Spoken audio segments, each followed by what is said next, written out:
வணக்கம். இலங்கை செய்திகளுடன் நான் ரோஷன். விரிவான செய்திகளுக்கு முன் தலைப்புச் செய்திகள்.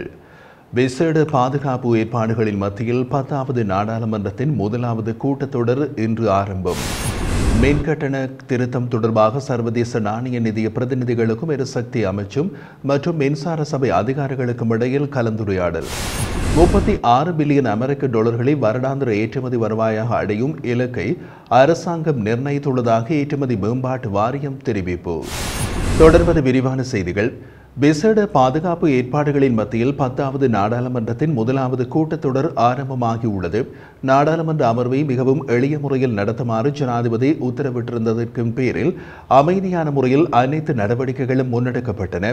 இதன்போது பாராளுமன்றத்திற்கு தெரிவான உறுப்பினர்களின் சபை நடவடிக்கைகளில் கலந்து கொண்டிருந்ததோடு வடக்கிலிருந்து ஒரு மாற்றத்தை உண்டாக்கிய சுயேட்சை வேட்பாளர் வைத்தியர் அர்ஜுனா ராமநாதனும் கலந்து கொண்டிருந்ததோடு அமர்வுகள் ஆரம்பிக்க முன் நேரலையில் பேசியிருந்தார்.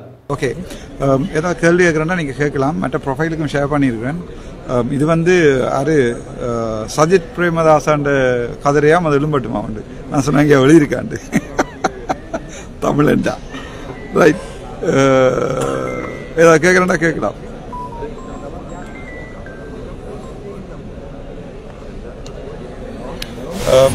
காட்டுறேன். இதுதான் பாராளுமன்றம். அங்கே சபாநாயகர் இருப்பார். என்னன்னு தான் புதுசாக வந்திருக்கேன். பிச்சை போட்ட அனைவருக்கும் நன்றி. முக்கியமாக சாவச்சேரியிலிருந்து வந்த வெற்றி எனக்கு அது தமிழன்றதுக்கு ஒரு வெற்றி. இன்றைய தினம் சபாநாயகர் மற்றும் பிரதி சபாநாயகர் தெரிவு இடம்பெற்றதோடு ஜனாதிபதி அனுருகுமார் திசாநாயக்க அரசாங்கத்தின் கொள்கை பிரகடனத்தை முன்வைக்கின்றார். இந்த நியமனங்களின் முடிவில் புதிய சபாநாயகரின் சபை தற்காலிகமாக இடைநிறுத்தப்பட்டு அரசியலமைப்பின் 33வது சரத்தின் ஏற்பாடுகளுக்கு அமைவாக ஜனாதிபதி அனுருகுமார் திசாநாயக்கவினால் புதிய அரசாங்கத்தின் கொள்கை பிரகடனத்தை முன்வைப்பதற்காக நாடாளுமன்றம் மீண்டும் முற்பகல் 11:30 மணிக்கு கூடியது. இதன் அடிப்படையில் ஜனாதிபதியின் கொள்கை பிரகடன உரை நிறைவடைந்ததன் பின்னர் நாடாளுமன்றம் ஜனாதிபதியால் ஒத்திவைக்கப்பட்டதைத் தொடர்ந்து தேநீர் உபசார விருந்து இடம்பெற்றுள்ளதாகவும் தெரிவிக்கப்படுகிறது. முன்னதாக அரசியலமைப்பு மற்றும் நாடாளுமன்றத்தின் நிலையற் கட்டளைகள் 4, 5 மற்றும் 6 ஆகியவற்றின் விதிகளுக்கு அமைவாக 10வது நாடாளுமன்றத்தின் புதிய சபாநாயகராக கலாநிதி அசோக சபுமல் ரன்வல நியமிக்கப்பட்டுள்ளார். கலாநிதி அசோக சமுபல் ரன்வலவின் நியமனத்தை பிரதமர் ஹரணி அமரசூரிய முன்மொழிந்ததோடு வெளிவிவகார வெளிநாட்டு வேலைவாய்ப்பு மற்றும் சுற்றுலா அமைச்சர் விஜித ஹேரத் இந்த முன்மொழிவை உறுதிப்படுத்தினார். அதே நேரம் நாடாளுமன்றத்தின் பிரதி சபாநாயகராக முகமது ரிஸ்வி சாலி ஏகமனதாக தெரிவு செய்யப்பட்டுள்ளார். அனுரவின் புதிய அமைச்சரவைக்குள் முஸ்லிம்கள் உள்வாங்கப்படவில்லை என்ற விமர்சனத்திற்கு மத்தியில் இந்த தேர்வு இடம்பெற்றுள்ளது. முகமது ரிஸ்வியின் தெரிவு சுகாதார மற்றும் வெகுஜன ஊடக அமைச்சர் கலாநிதி நலின் ஜெயதிசவால் முன்வைக்கப்பட்டதுடன் மகளிர் மற்றும் சிறுவர் விவகார அமைச்சர் சரோஜா சாவித்ரி போல்ராஜ் அதனை வழிமொழிந்துள்ளார். இதேவேளை 10வது நாடாளுமன்றத்தின் குழுக்களின் பிரதி தலைவராக ஹேமாலி வீரசேகர தெரிவு செய்யப்பட்டுள்ளார். ஹேமாலி வீரசேகரவின் தெரிவு கைத்தொழில் மற்றும் தொழில் முயற்சியாண்மை அமைச்சர் சுனில் ஹெந்தினத்தினால் முன்மொழியப்பட்டதோடு சமன்மலை குணசிங்கவினால் வழிமொழியப்பட்டது. மேலும் சபை முதல்வராக பிமல் ரத்நாயகவும் ஆளுங்கட்சியின் பிரதம கொறடா நலிந்த ஜெயதிசவும் எதிர்க்கட்சி தலைவராக சஜித் பிரேமதாசவும் நியமிக்கப்பட்டுள்ளனர். අනුගමනය කරන බවටද ශ්‍රී ලංකාවේ දේශය තුළ වෙනම රජයක් පිහිටුවීමට කෙලින්ම හෝ අන්‍යාකාරයකින් ශ්‍රී ලංකාව තුළදී හෝ ඉන් පිටතදී ආධාර දීම, අනුබල දීම, අනුග්‍රහය දැක්වීම, මුදල් යෙදවීම කතානායක ධුරය සඳහා පාර්ලිමේන්තු මන්ත්‍රී ගරු මොහමඩ් රිස්වි සාලි මැතිතුමා සුදුසුයයි වෙනත් මන්ත්‍රියෙකු විසින් එම යෝජනාව ස්ථීර කරනු ලැබී මොහමඩ් රිස්වි සාලි මහතා 10 වෙනි පාර්ලිමේන්තුවේ නියෝජ්‍ය කතානායකවරයා වශයෙන් සඳහා මන්ත්‍රීවරයෙකුගේ නමක් යෝජනා කරන මෙන් ඉල්ලා සිටිමි. යුතුය. ගරු කතානායකතුමනි, අභිනව 10 වෙනි එතනම් ඉදිරිපත් කරන ලෙස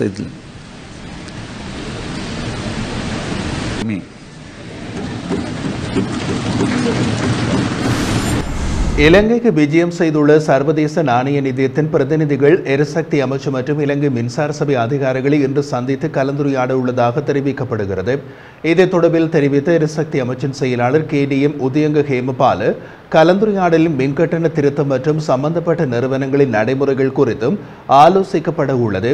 தொடர்ந்து சர்வதேச நாணய நிதியத்தின் பிரதிநிதிகளின் கருத்துக்களை பெற்றுக்கொண்டதன் பின்னர் அவர்களின் யோசனைக்கு அமைவாக மின்கட்டண திருத்தம் தொடர்பிலான தீர்மானம் எட்டப்படும் என்றார். அதே நேரம் இது தொடர்பான முன்மொழிவு பிரேரணை எதிர்வரும் சில தினங்களில் பொது பயன்பாடுகள் ஆணைக்குழுவிடம் கையளிக்கப்பட உள்ளதாகவும் கூறப்படுகிறது. கடந்த அக்டோபர் மாதம் 24ஆம் தேதி இலங்கை மின்சார சபையானது மின்சார கட்டணத்தை ஒட்டுமொத்தமாக 6.6% குறைக்க முன்மொழிந்து மின்சார கட்டண திருத்தம் தொடர்பான யோசனை ஒன்றை பொது பயன்பாடுகள் ஆணைக்குழுவிடம் சமர்ப்பித்த போதிலும் இந்த கட்டண குறைப்பு போதாது என பொது பயன்பாடுகள் ஆணைக்குழு தெரிவித்திருந்தது. இதன் காரணமாக புதிய முன்மொழிவு பிரேரணையை தயாரித்து மீண்டும் ஆணைக்குழுவிடம் சமர்ப்பிக்குமாறு பொது பயன்பாடுகள் ஆணைக்குழு இலங்கை மின்சார சபைக்கு அறிவித்திருந்தமை குறிப்பிடத்தக்கது. 2029ஆம் ஆண்டுக்குள் 36 பில்லியன் அமெரிக்க டாலர்களை வருடாந்திர ஏற்றுமதி வருமான இலக்கை அரசாங்கம் நிர்ணயித்துள்ளதாக ஏற்றுமதி மேம்பாட்டு வாரியம் தெரிவித்துள்ளது. ஏற்றுமதி மேம்பாட்டு வாரிய ஊடகவியலாளர் சந்திப்பில் அதன் தலைவர் மங்கள விஜயசிங்கவினால் இந்த திட்டம் கோடிட்டு காட்டப்பட்டுள்ளதாக கூறப்படுகிறது. வர்த்தக பொருட்களின் ஏற்றுமதி வருவாயை தற்போதைய சராசரியான 12 பில்லியன் அமெரிக்க டாலர்களில் இருந்து 25 பில்லியன் அமெரிக்க டாலர்களாக அதிகரிப்பதன் மூலம் கிட்டத்தட்ட இரட்டிப்பாக்குவதை நோக்கமாக கொண்டுள்ளது. இதன் அடிப்படையில் தற்போது ஏற்றுமதி வளர்ச்சி வீதமான 4.6% 14.15% உயர்த்தி எதிர்வரும் ஆண்டு தொடக்கம் மொத்த வருவாய் இலக்கான 45 பில்லியன் அமெரிக்க டாலர்களை இலக்காக கொண்டது என்று தெரிவிக்கப்படுவதோடு இதில் சுற்றுலா மூலம் கிடைக்கும் வருமானமும் அடங்குகிறது. பொருளாதார வளர்ச்சியினை உந்துவதில் ஏற்றுமதிகள் வகிக்கும் முக்கிய பங்கு பற்றி அரசாங்கம் வலுவான புரிதலை கொண்டுள்ளது. குறிப்பாக அந்நிய நேரடி முதலீட்டை ஈர்ப்பதில் அதிக கவனம் செலுத்துதல் மற்றும் ஏற்றுமதி தொடர்பான ஏஜென்சிகளை ஒன்றோடொன்று இணைப்பதன் மூலம் ஒப்புதல் செயல்முறைகளை ஒழுங்குபடுத்துதல் என அவர் குறிப்பிட்டுள்ளார். இலத்திரனியல் விசா முறை மூலம் தென்கொரியாவுக்கு பணியாளர்களை அனுப்புவது குறித்து மேலும் ஆய்வு செய்ய உள்ளதாக வெளிநாட்டு வேலைவாய்ப்பு பணியகம் தெரிவித்துள்ளது. இது தொடர்பான விசேட கலந்துரையாடல் ஒன்று நேற்று பத்ரமுல்லையில் உள்ள வெளிநாட்டு வேலைவாய்ப்பு பணியகத்தில் வெளிநாட்டு வேலைவாய்ப்பு மற்றும் சுற்றுலா அமைச்சர் விஜிதஹேர தலைமையில் இடம்பெற்றது. எவ்வாறாயினும் இலத்திரனியல் விசா முறைமையின் மூலம் பணிக்காக கொரியா செல்வதற்கு விசா மறுக்கப்பட்ட குழு ஒன்று வெளிநாட்டு வேலைவாய்ப்பு பணியகத்திற்கு முன்பாக ஆர்ப்பாட்டத்தில் ஈடுபட்டிருந்தது.